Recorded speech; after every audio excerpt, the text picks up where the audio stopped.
మాట్లాడినట్టు మాట్లాడావు. అన్ని ప్రీ రిలీజ్ ఈవెంట్లు చూసావు కదా. పక్కకు ఆయనకి ఇవ్వు, తర్వాత చెప్తాడా. చెప్పేస్తాను. ఇది మాట్లాడిన తర్వాత కొద్దిగా ధైర్యం వచ్చింది అక్క, అందుకని. ఓకే, అందరికీ నమస్కారం. అలా వెనకుండి ప్రోత్సహించే ఒక ఫ్రెండ్ ఉండాలి మనకి ఎప్పుడు. అందరికీ నమస్కారం అండి.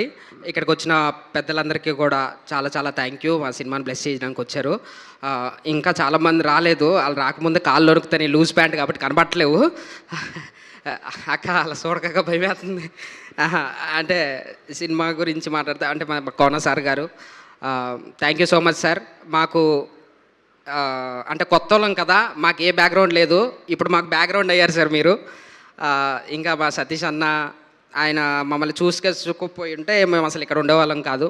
శివన్న, అలాగే మా కో డైరెక్టర్ రాజ్ కుమార్, ఇంకా డైరెక్షన్ డిపార్ట్మెంటు మా సతీష్, ముత్యాల డిఓపి సార్, విజయ్ అన్న, చంద్రబోస్ గారు, సార్ విజయేంద్ర ప్రసాద్ గారు thank you so much sir వచ్చినందుకు, బ్లెస్ చేసినందుకు.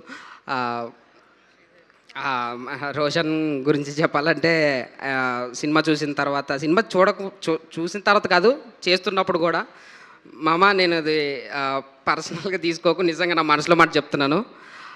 బన్నీ గారికి ఆర్య ఎలానో నీకు బ్యాండ్ మేళం అలాగా నేను 100% నేను నమ్ముతున్నాను ఖచ్చితంగా.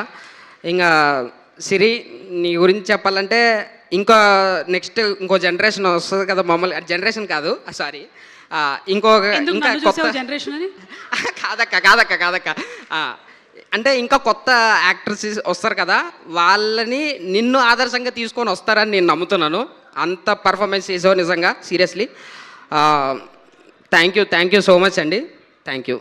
మా ఫ్రెండ్స్ క్యారెక్టర్ కూడా బాగా చేశారు. థ్యాంక్ యూ సో మచ్ అండి. భయం వేస్తుంది. ఎందుకు మా భయం? సినిమా కంపల్సరీ తెలుగు ఆడియన్స్ అందరికీ నచ్చుతుందని నా చెల్లి కళ్యాణ్ లక్ష్మి పందెంరా. సినిమా ఖచ్చితంగా బ్లాక్ బస్టర్ అవుదని మా అక్క కళ్యాణ్ లక్ష్మి పందెంరా. డీలా? డీల్.